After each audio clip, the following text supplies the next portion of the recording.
Good evening and welcome to tonight's lecture. It is the Australiana Fund's third Narratives of Nations Symposium and the first lecture in this online Zoom lecture series. We're so delighted to offer these lectures as the start of our national speaker series. My name is Caroline Johnston. I'm a member of the Council of the Australiana Fund, Chair of the Events and Marketing Committee and Chair of the Victorian Committee. Before we begin tonight, I'd like to take a moment to acknowledge the Boonwurrung and Wurundjeri people of the Kulin Nation, who are the traditional custodians of the land from which I'm zooming in this evening, and the Gadigal people of the Eora Nation, who are the traditional custodians of the land from which our speaker is zooming in from this evening. We would also like to pay respect to their elders, past, present and future, and extend that respect to other Indigenous Australians present. As we're in a Zoom meeting tonight, I suggest that to enhance your viewing, you put your screen to speaker view, which is usually found on the top right-hand corner of your Zoom screen. Then you will see the speaker speaking and you will see the PowerPoint presentation when she shares it. I think you're all now muted. Please keep yourself on mute until after the lecture and the questions, and then we might open you all up for any general conversation. As many of the presentations in this series are likely to be quite dense with images, there may be at times a delay in moving to the next slide or potentially other technical difficulties. We hope not. We'll aim to provide you as good an experience as for you tonight as the internet allows. Now I would like to welcome Jennifer Sanders, who's presenting the lecture, the Governor General Xylotheque. And this is an excerpt from the description. More than a gift, this timber library, or Xylotheque, was the embodiment of the deep respect Baker had for Munro Ferguson, who was himself a forester. The lecture throws new light on the influence and connections of Munro Ferguson, Governor-General through World War I, and an advocate for sustainable Australian timber industry. Jennifer's been the chair of the Australiana Fund since 2017 and joined the Fund's Council in 2011. She edited and wrote for the Fund's 2017 publication Collecting for the Nation, the Australiana Fund. She was Deputy Director of the Powerhouse Museum from 2001 to 2009 after her museum career began as Assistant Curator, then right through, and Jennifer was Assistant Director Collections and Exhibitions from 1988 to 2001. Awarded a Churchill Fellowship in 1981, she attended Museum Management Institute, Berkeley. She's a member of the National Cultural Heritage Committee. She was a member of the External Advisory Panel for Design Research Institute, RMIT, University of Melbourne, and chair of the Design Archives Advisory Panel, RMIT University. In 2018, Jennifer was selected for Royal Collection Studies, Attingham Trust, London, in the UK, and she was awarded a Centenary of Federation Medal in 2003. I'd now like to welcome Jennifer to speak and thank her for joining us tonight. Jennifer, over to you. Thank you very much, Caroline. Now let's go through the share screen so I can start. Okay, share. My first Zoom, everybody. Share. How's that? It's up now, Jennifer. Thanks. Well done. Okay, and everyone can hear me, so we'll make a start. So tonight I'm talking about one of the Fund's most significant acquisitions, the Munro Ferguson Timber Library, an unusual and striking collection of 82 samples of Australian timbers carved as books, so realistically that at first glance on the shelves, one assumes that these are indeed books. It is only on closer inspection and with handling that the woodiness of the timber facsimile book is understood and indeed experienced as their weight varies markedly. The Timber Library is now on display in Government House, Canberra, official residence of the Governor-General. The Australiana Fund was established in 1978 to raise funds to acquire artworks for display and use in the official viceregal and prime ministerial residences. This Xylotheque was purchased from antiques dealer John Hawkins, who acquired it in Scotland from a descendant of Munro Ferguson. I would like to thank all of the generous donors who have funded acquisitions for the Fund's collection, including this rare and unusual library. The fund's collection tells many stories, and some of the most interesting are associated with this library of timber books. So let's begin.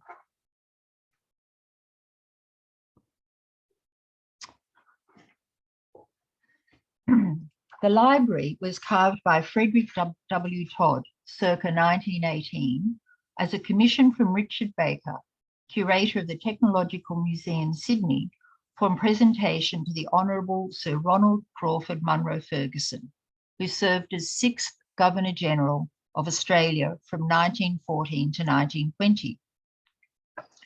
The set is provenance to the Munro Ferguson family.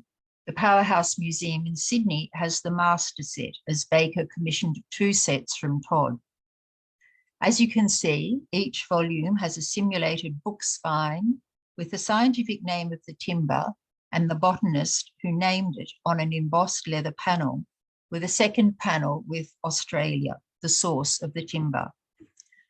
The book cover has the common name of the timber. This one is white honeysuckle.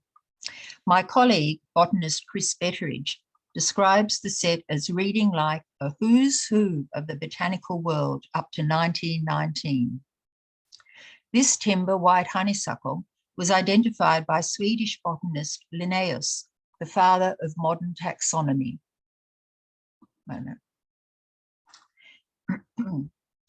This rosewood volume was named by British botanist George Bentham, the author of the 7-volume Flora Australiana census, while another British botanist and explorer, Joseph Dalton Hooker, who is regarded as the founder of geographical botany and was Charles Darwin's closest friend, identified Huon pine. Many botanists were intrepid. Hooker was also an explorer and a member of Captain James Clark Ross's Antarctic expedition to the South Magnetic Pole as assistant surgeon on the HMS Erebus. The key figures in this story are Munro Ferguson on the right and Baker on the left, 2 men who shared a passion for forestry and a commitment to researching Australian timbers in order to foster a sustainable timber industry in Australia. The mutual respect between the men is shown in Baker's dedication to Munro Ferguson in his magnum opus, The Hardwoods of Australia and Their Economics, which he published in 1919. He writes, as an appreciation of the keen interest which His Excellency, by application of his European knowledge of and wide experience in silviculture, has displayed in promoting the advancement of Australian forestry during the period of his Governor-Generalship over this island continent of the British Empire. And just so you know, silviculture, I've learned a lot of new things during this lecture, is the growing and cultivation of trees. Before elaborating on their collaborations, I'll outline the wider context for this timber library and for the 2 men's contributions to economic botany and related fields. Okay. The word Xylotheque is a French word and comes from the Greek words xylo for wood and tech for repository. Xylotheque specimens are traditionally in the shape of books. A later term is xylorium, plural xylaria, which is usually a collection of small blocks of timber in simple shapes with names engraved or written in pen on the surface. This earliest known example is in the Ottoneum in Kassel, Germany. It was made by Carl Schlimbach between 1771 and 1779 and has 530 samples, each as a book box made of the timber of the plant. You can see those on the lower shelves, often with the bark on the spine. Again, you can see that on the lower shelf. In the box is a small diorama of the plant with wax fruit, leaves, cones, and seeds. And this is the date of the Xylotheque, 1771. And these are just 4 samples of the 553. From left to right, that is Spanish tinsel with a red flower. then is the rooting bignonia from America. So that's quite an early sample from America.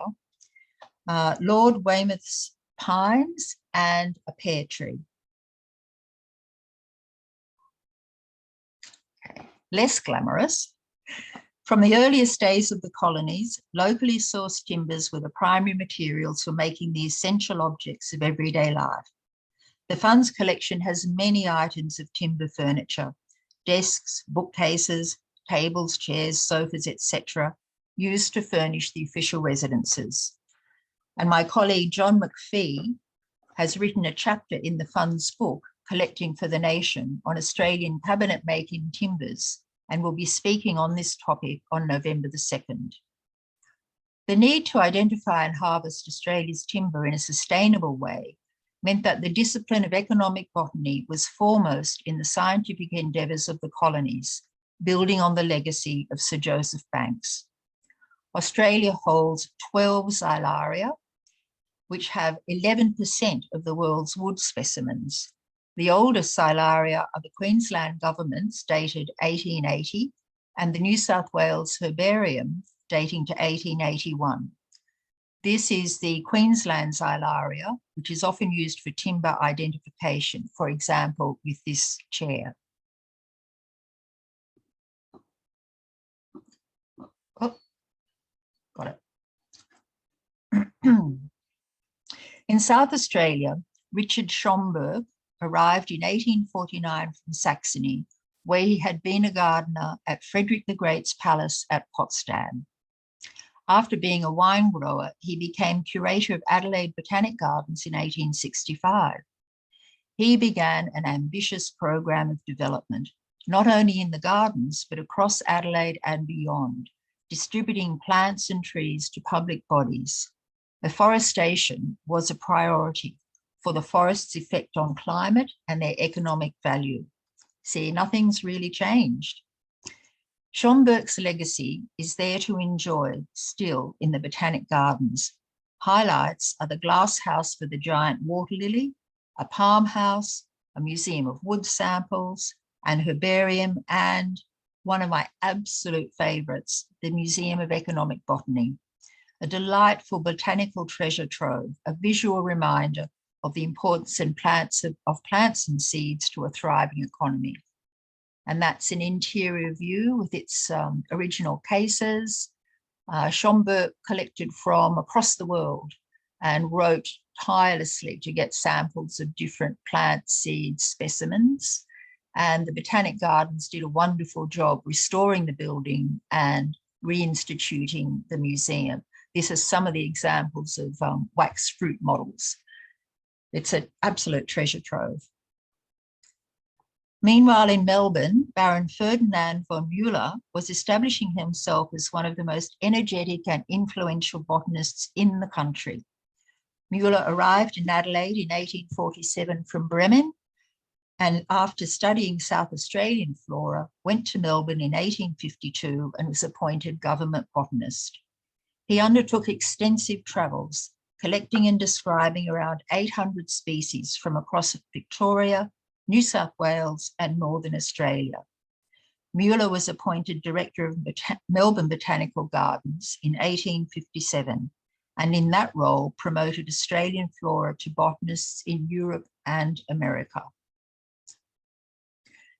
This Xylotheque of 28 timber books was commissioned by Mueller and made by inmates of Pentridge Prison, most likely for the Great Melbourne Exhibition of 1880 to 1881. Now in the collection of the Tasmanian Museum and Art Gallery, the samples range from Queensland, New South Wales, Victoria, Tasmania, Western Australia, and New Zealand. The samples credit the identification work by at least 10 botanists, and even this relatively small selection represents the great scientific effort focused on the discovery of new species of flora, adding to the international field of economic botany.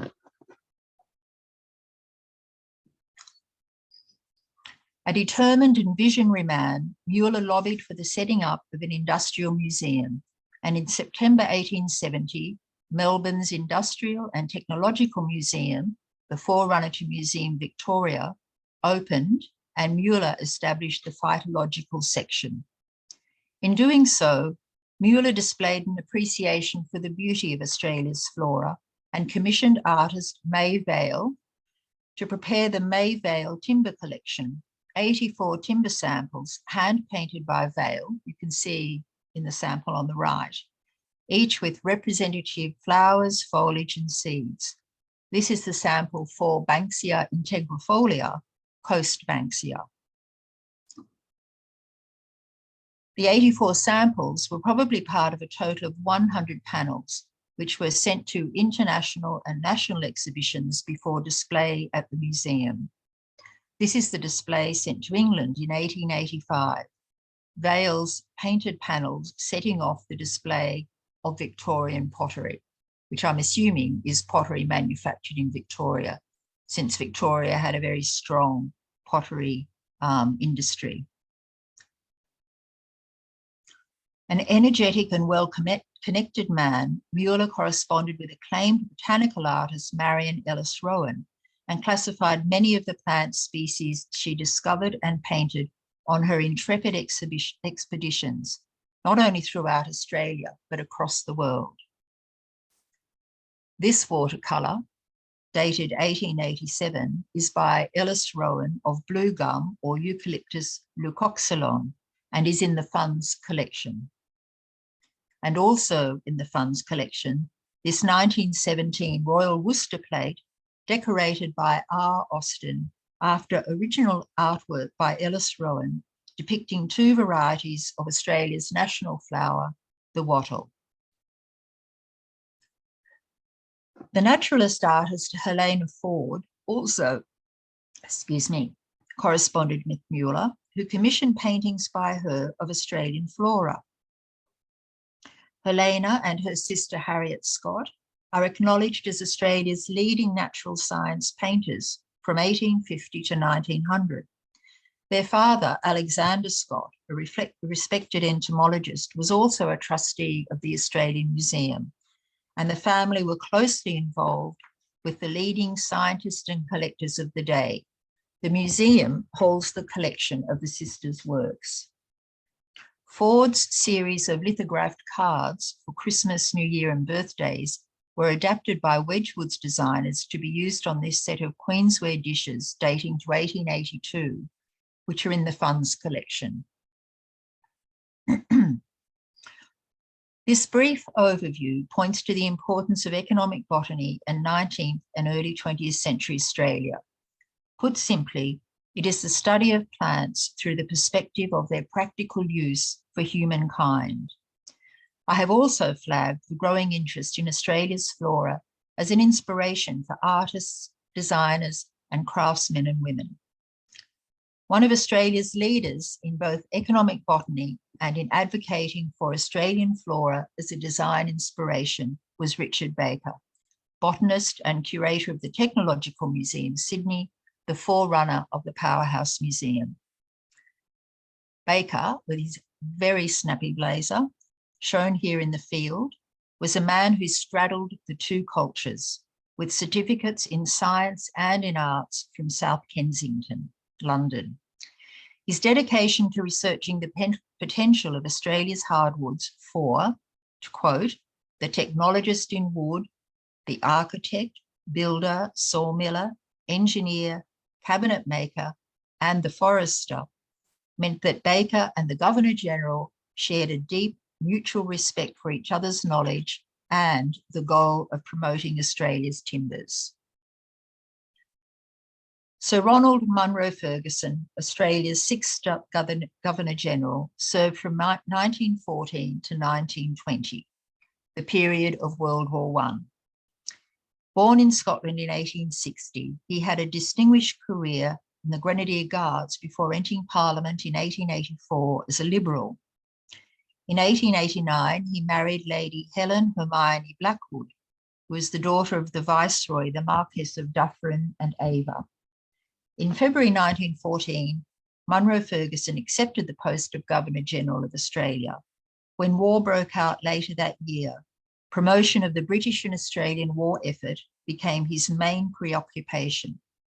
Having said that, His Excellency's favourite form of recreation, even in Melbourne, where the Governor-General lived, was tree felling.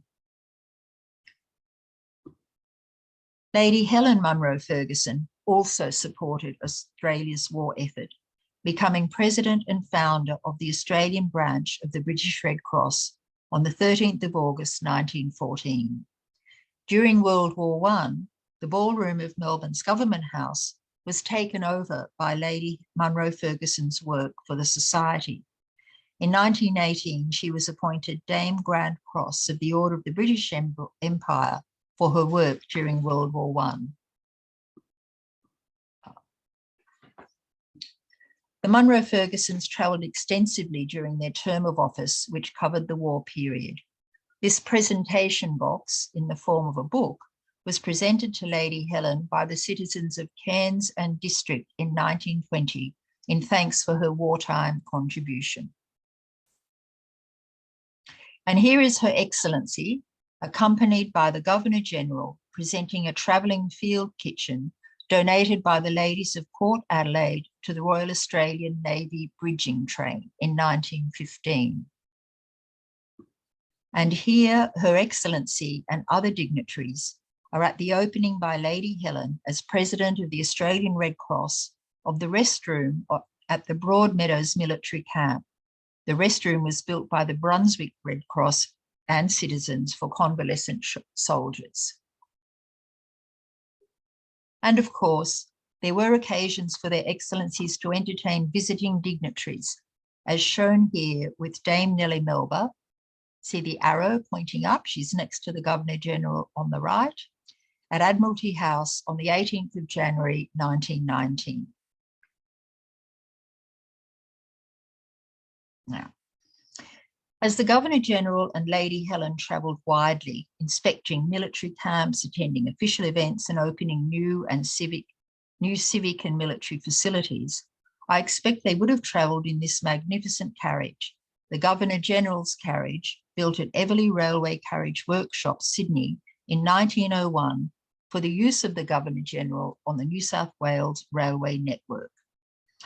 The interior is made of 311 individually carved panels of polished English oak and Australian cedar, depicting New South Wales botanical specimens, as do the etched glass panels, which you can, just see there. How appropriate for a man described as an outstanding example of a forester who encouraged forestry in Australia and nurtured his plantations in Scotland. Baker's book, Hardwoods of Australia, dedicated to Munro Ferguson, was published in 1919 and is still the standard reference on Australian hardwoods. Its relevance today is underscored by Baker's statement in his preface. Reforestation of our fast disappearing varieties of timber should be the watchword of every Australian. This colour plate in the book marks Lady Helen's launching of His Majesty's Australian Torpedo Boat Destroyer, HMA TBD Torrens, on September the 30th, 1917, and lists all the Australian hardwoods used in the objects associated with the launching ceremony. Stringy bark was used for the casket, myall for the mallet, and Murray River red gum for the chisel handle. So never miss an opportunity to promote Australian hardwoods. I know this is a bit blurry, but it's worth having a look at because this is a comprehensively practical book. I actually happen to have a copy myself, and it's a page turner, I can't tell you. The photo on the left is a jarrah forest with a jinker hauling timber for sleepers from a section about the diminishing supply of ironbark, which of course is Eucalyptus fergusonia, for sleepers, and the suitability of other timbers like jarrah being a primary source in Western Australia. The photo on the right there shows a jarrah forest with men undertaking sleeper cutting. You can see, there you go. There's some sleepers which have been cut on the site. Interestingly, Mr. Charles Lane Poole, Ruth Lane Poole's husband, then Director of Forests Western Australia, states on the next page that the species of timber used in WA for telegraph poles are jarrah, wandoo and salmon gum, and that the approximate annual issue of poles is 1,500, and that the cross arms are always made of jarrah. Now, the second lecture in our symposium series is by Margaret Betteridge, and that is about Ruth Lane Poole. So don't forget to tune into that one as well, because she'll talk about, of course, her husband, Charles, as well. Right. This is one of the Fund's bookcases, made in Western Australia from jarrah circa 1860. As John McPhee writes in his essay in the Fund's book, examples of fine furniture made from jarrah are rare. The difficulty of working with the timber and the weight of any furniture made of jarrah rendered it impractical for cabinet making.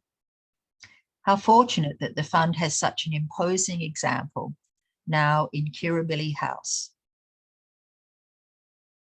Baker's book has extensive scientific analysis of species.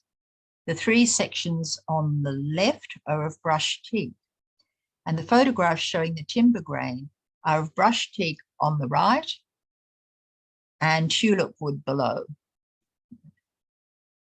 Baker is nothing if not thorough, and notes that in a toy and fancy article advertisement in a Sydney directory of 1848, Henry Parkes, afterwards Sir Henry Parkes, Premier of New South Wales, ivory and bone toy manufacturer at number 20 Hunter Street, lists Australian tulip wood as one of the woods that he uses. That's on page 87 when you have a chance to look at a copy of Hardwoods of Australia. Okay, then there is an extensive section on the uses of Australian hardwoods with photographs of examples from buildings, interior panelling, to shipbuilding, wool wagons, fencing, jetties, and of course, furniture.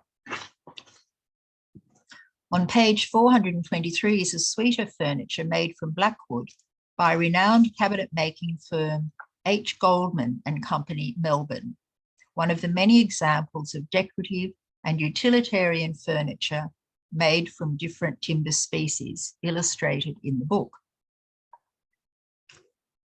The Australiana Fund has a notable piece of furniture made by H. Goldman. This knee-hole desk was presented to the Duke and Duchess of Gloucester as a wedding gift from the Commonwealth of Australia in 1935. From 1945 to 1947, the Duke of Gloucester served as Australia's 11th Governor-General. The desk is made of fiddleback, blackwood, walnut, maple, jarrah and tulip wood, the woods representing Australian states, and it is in the lodge. Now on the left, is one of the desk's carved block feet with expert naturalistic carving of gum leaves and gum nuts in the manner of Melbourne carver Robert Prenzel. On the right, a bronze handle pull modelled as gum nuts. H. Goldman specialised in architecturally designed furniture crafted in Australian timbers, and this desk is an excellent example of their work. Goldman and Co. also made the furniture designed by Walter Burley and Marion Marnie Griffin for Cafe Australia in Melbourne. And you can read about the Gloucester desk in an essay by Andrew Montana in the Fund's book. And Andrew is giving, I think, the third lecture of the series on another Melbourne furniture maker, W.H. Rock. Right. As I mentioned, 2 sets of the timber library were carved by Todd, as the Powerhouse Museum has a set of timber books which were in Baker's 1918 exhibition, described in the press as Australian Furniture for Australian Homes, a magnificent collection of raw timber and cabinet work of Australian manufacture, including a whole series of dummy books which display a wide variety of cabinet woods, in most attractive form. However, I'll just leave you to read that while I have a quick sip.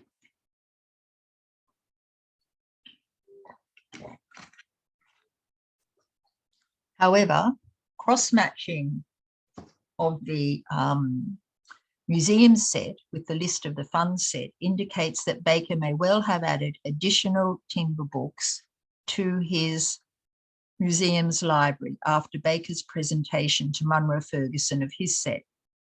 As it is, this 5th of May 1919 draft letter from Baker to the Governor-General shows that there were originally 100 timber volumes in total. So we may find more in the Munro Ferguson ancestral home, which would be great. This sample is the species Eucalyptus fergusoni, named by Baker for the Governor-General and stamped on the front cover with the crest and initials of Munro Ferguson. You just see down the bottom, RCMF. The common name is ironbark, and the sample is quite heavy, much lighter than the Huon pine sample, I can tell you. Okay. This photo is one of the timber courts in the Technological Museum, Sydney, and it shows how comprehensive these displays were.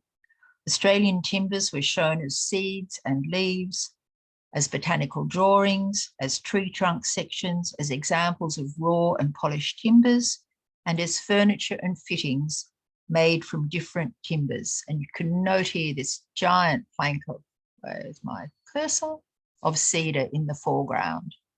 But even just like rough blocks, panels, and then these beautiful samples of the actual leaves at the top. And here is a carved panel.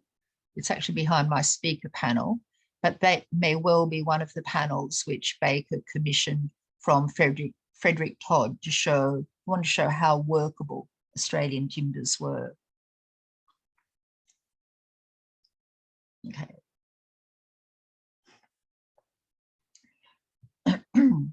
Now, illustrated on page 425 in Baker's Hardwoods of Australia book, these revivalist chairs were carved by Frederick Todd, the one on the left, yeah, in stringy bark, the other in blackbutt, to designs by the Governor-General, and were shown in Baker's Australian Furniture exhibition, which I just mentioned. As reported in the press, His Excellency's chairs, quote, are modified to suit Australian conditions, commenting that his designs combine the comfort of the old style with the lighter, more hygienic type of chair demanded by the present generation. One of the reasons for holding this exhibition was to bring Australian timbers to the notice of members of the French mission, given the vast reconstruction problems ahead for post-war France and the suitability of Australian timbers for this task. So always Baker and Munro Ferguson wanted to build the industry, not only within Australia, but also for export. This is the chair carved by Todd in 1918, the actual chair, in white stringy bark, to Munro Ferguson's design in the heifer white style. Baker's training in art fueled his determination in his quest to encourage the use of Australian flora as an inspiration for design, and is evident in his new Technological Museum Court, Australian Flora in Applied Art, which opened in 1906. If I can find my cursor, you can see it's painted up there on the end of the wall. And as far as I know, that sign is still in the museum building, which still remains on Harris Street. They've kept that fantastic sign. But you can see everything from samples and models and marvelous examples of ceramics. And I think this might be a certificate that they've won for one of their exhibitions of timber sitting on another slab here of blackwood. There's so much to look at. I'll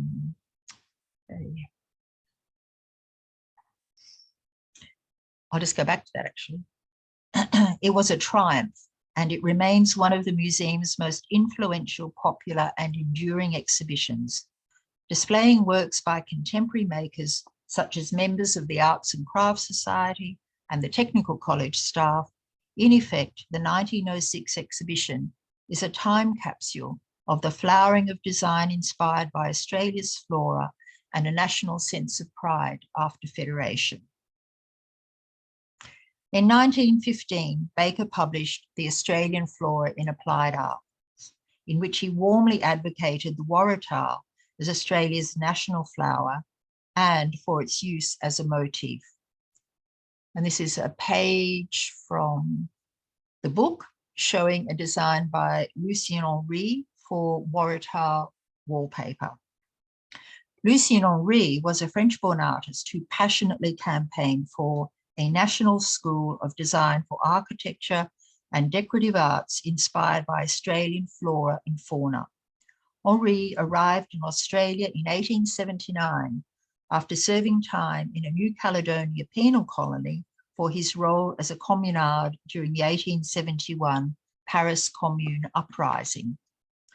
The first instructor in art at the Sydney Technical College, Henry and Baker united in their quest to make Australian flora the national inspiration for applied and decorative arts.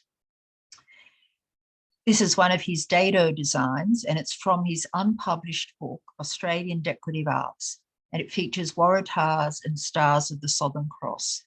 The book is in the collection of the Powerhouse Museum, still in its unpublished state. This stained glass panel with a centerpiece of waratahs, flannel flowers, Christmas bush and native fuchsia is an outstanding example of Baker's success in encouraging the use of Australian flora in applied arts. Made by George Hulme from Sydney Technical College, Hulme may well have been a lecturer in stained glass at the college, which is adjacent to the museum. This teacup and saucer is a charming example of the influence of Baker's call for the waratah to be celebrated. It is in the funds collection, was designed by Lulu Shorter for Dalton in circa 1913. And you can still see examples of this at various antique shows, etc. This one, yeah, in the funds collection. Renowned ceramic artist Louis Bilton was in Australia from 1885 to 1887 to draw Australian flora for the borders of the picturesque Atlas of Australasia, which was published by John Sands in 1886 to 1888. And you may have been fortunate to see the exhibition the National Library did pre-COVID on the picturesque Atlas of Australia. It was just fascinating. Whilst here, Bilton joined the Royal Society of Art. This plaque, called Bush Beauties, was painted by Bilton while he was here, and he exhibited it in the Society's 1887 exhibition with a price of £26.50, making it the most expensive work. According to records, Bilton fired the plaque in a kiln in the backyard of his Burton Street lodgings. The plaque, blank and colours, was sent to Bilton by his old employer, Minton and Co. It's actually, wow, isn't it fantastic? And this is fantastic too. This is in the funds collection. This magnificent vase with cover was designed by Louis Bilton for Dalton and Co. at Burslem, Staffordshire, circa 1892. A highlight in the funds collection, it's on display at Government House. The design of gum blossoms and leaves shows the aesthetic movement's interest in nature and the influence of Baker's championing for Australian flora in art. This is Baker's timber court at the Technological Museum in 1906. The centrepiece of this display was a collection of Dalton ceramics with designs of Australian wildflowers. I think the highlight, where's my cursor? Is the carved waratahs on the back of the chair in the centre of the photo. But again, such a wonderful display of all sorts of different objects using Australian flora. These photos show Frederick W. Todd, furniture maker and specialist carver for the Governor-General. Born in Middlesex, England, he was apprenticed to Messrs. Trollope Studio in London and went on to work for leading London firms. Todd was a member of the Woodcarvers Guild and won first prize for carving at the London exhibition of 1910. In England, Todd executed carvings at Hever Castle in Kent, including carved mirror frames inspired by the naturalistic carvings of the famous 17th century carver Grinling Gibbons, an inspiration that is evident throughout Todd's career and to whom his work has been compared. Todd emigrated to Australia with his wife and 2 sons in 1915 and became a successful ecclesiastical and general woodcarver. Associated with the New South Wales Society of Arts and Crafts from 1915, his early carvings incorporated Australian native flora such as flannel flowers, native pears, eucalypts, native fuchsia, boronia, waratahs, and bouvillia. He enjoyed a considerable reputation as a woodcarver and received commissions for work in major Sydney buildings such as Sydney Grammar School, the University of Sydney and a number of the colleges there, and the Registrar General's office. Significantly, Todd was often commissioned by Baker and carved many pieces of furniture and interior decorations as exemplars for display in the museum. Much of his designs for carved mouldings, door panels and furniture use Australian flora as the motifs. This ceiling boss, circa 1916, is carved in sassafras and depicts a fire wheel or stenocarpus. It's just fantastic. And this is Todd's design for a frieze or cornice moulding with a waratah carved in alpine ash, circa 1916. And here are 3 panels by Todd. The first panel uses Tasmanian river myrtle to depict gum leaves, gum nuts and gum blossom, 1916. The centre panel, festoon of Australian flora, blue fig, is carved from blue quandong and dates to 1917. And the third panel is called Feeding Birds and was carved from white stringy bark in 1916. I should have a scale on them so you could just see how just beautifully impactful they are. So there you go. And a scale on this one too. This magnificent table was carved by Todd with 6 waratahs on the 6 legs as the main decorative motif. William Johnson, a woodworker specialising in marquetry, made the tabletop, a bit hard to see here, but it has a design of eucalyptus leaves, nuts and flowers. All of these are in the collection of the Powerhouse Museum. Todd's major work was in ecclesiastical carvings, which can be seen in over 200 churches in Sydney and country areas, many with Australian flora. There is no doubt that Todd was the preeminent ecclesiastical craftsman, as his work is in churches as grand as Armadale and St Andrew's cathedrals, and as simple as St Jude's Church, Randwick, and St Paul's Presbyterian Church, Blaney. His work is in churches from Broken Hill and Wilcannia to Bombala, Wagga and Tumbarumba, even Yeppoon and Townsville in Queensland. These designs are just a few of the ecclesiastical designs by Todd, which are in the Caroline Simpson Library at Sydney Living Museums. The Powerhouse Museum also has an archive of Todd's work, which is more for his blueprints for honour rolls and other work that he did as a member of the Masons. In 1926, Todd was chosen to carve the Australian coat of arms over the President's chair in the Senate chamber in what is now Old Parliament House, Canberra. The coat of arms, you can just see it there, is on a panel of Tasmanian blackwood.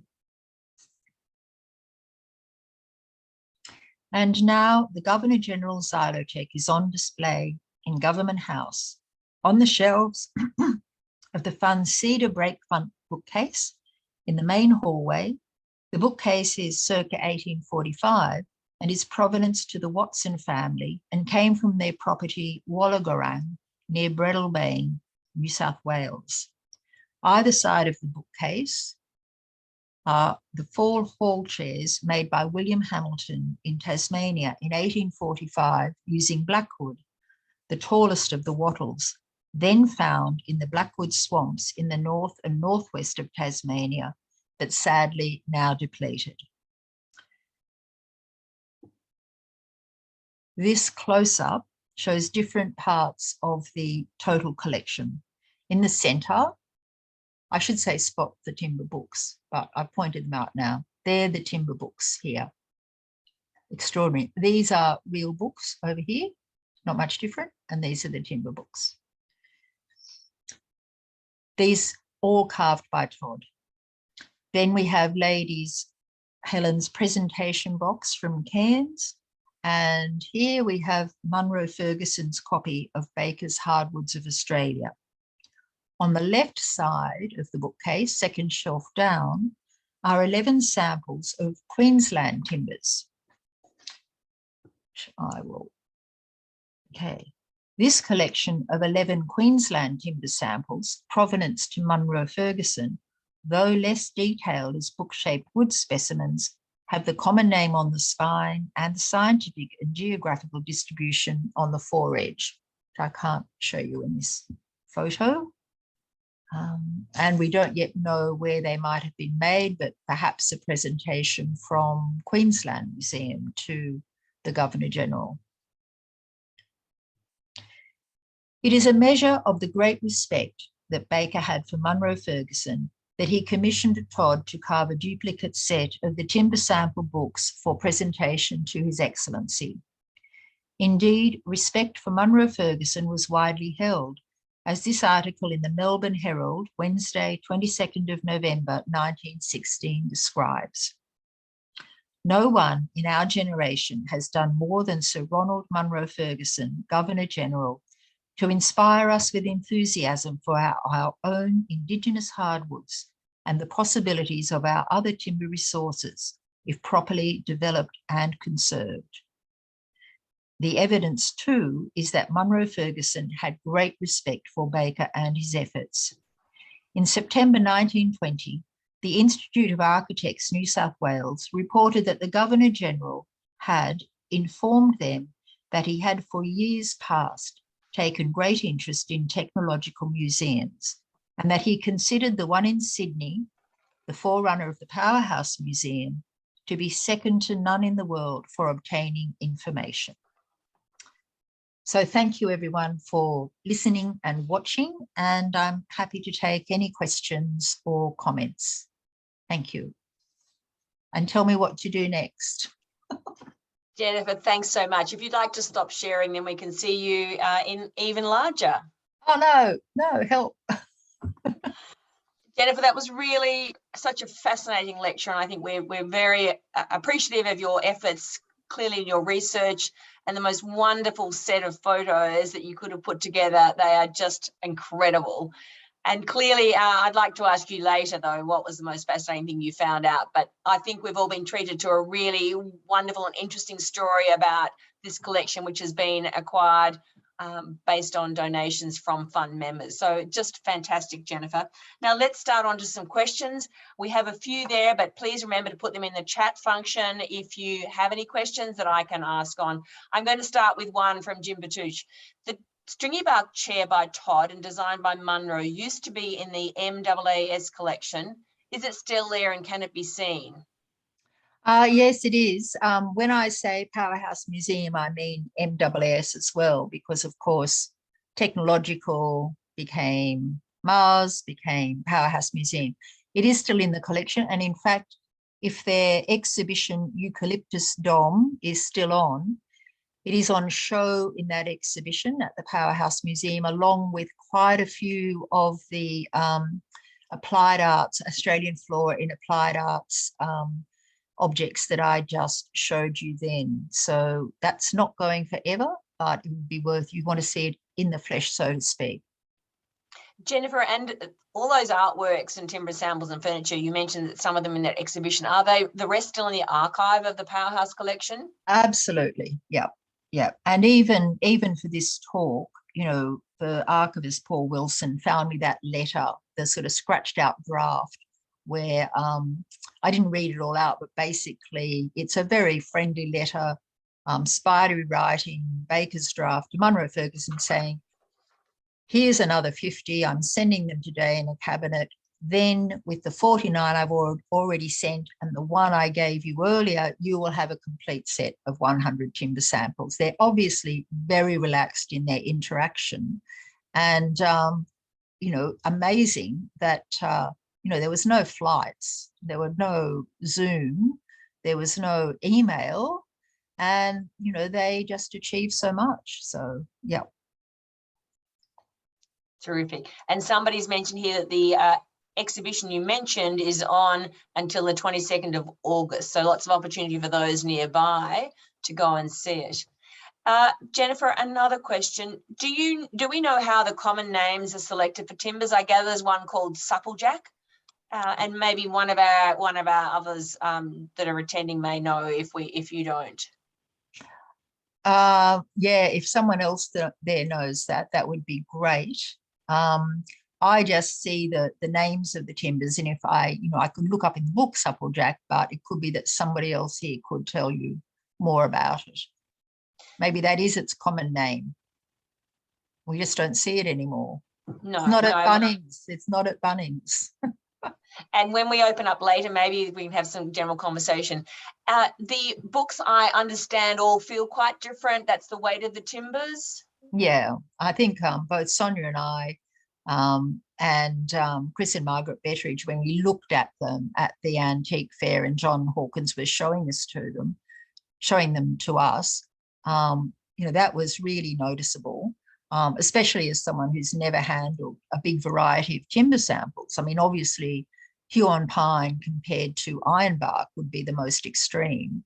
But yeah, and that's why I guess you have hardwoods and, you know, there are other woods which are softwoods, but I'm a sort of a novice in discovering all of this. And it is extraordinary. I mean, Baker's book is so comprehensive. I can see why it's still a standard work. If you wanted to know about fencing or about distillation using timbers or about the best way to store timbers, it's all there. It might be different in terms of, you know, chemicals or whatever, but it's just such a fantastic resource. I think we'll all be interested to know whether any copies of those are available for looking at. Yeah. And a question from Harriet. Loved the Viceregal carriage. Also said, thank you, Jennifer, for your research and the excellent lecture. Is the Viceregal carriage able to be viewed anywhere? Well, it is. It's on loan from the Powerhouse Museum to the Rail Transport Museum at Thirlmere. And there's a chance that in what year are we now? 2023. For those of you who aren't fund members, we have an AGM every year, and there is a chance that there might be a viewing of the Viceregal carriage as part of that AGM. But if you go to the Rail Transport Museum, you can view it for yourself as well. Terrific. Now we have a question from Alyssa Bunbury. She's interested in early Norfolk Island. Does anyone know of examples of cabinetry and woodworking using Norfolk Island pine? Apparently John McPhee is not aware of it being used for this purpose, but she's left an email for anyone to contact her if there is anyone that knows anything. And again, when we open up later, it might be an opportunity for anyone to speak. Now here, David has said the common names of most of timbers came from the timber getters who compared them to old world timbers that they knew. Well, that's very interesting. And keep any questions coming. We're going along quite well. Jennifer, you mentioned Munro Ferguson as a designer of a chair. He clearly was a very versatile man. Yeah, I think he was like a true Renaissance man, you know, art, science, practical. He could get out there with an axe and just get stuck in, and enormous energy, you know, as I said, just sort of the way getting around the country, talking to people. He was a practical man, but a thinking man, and I think quite strategic. You know, the idea that the French would need timber to rebuild their country, and therefore let's get them in, let's do this exhibition, let's show them what's possible. How much of that came to fruition, I don't know. We're a long way from France, but the intent and the effort was there, really. And so I think it's a great example of a collaboration, because Baker too, you know, had the arts and the sciences and wanted, you know, it's just after Federation.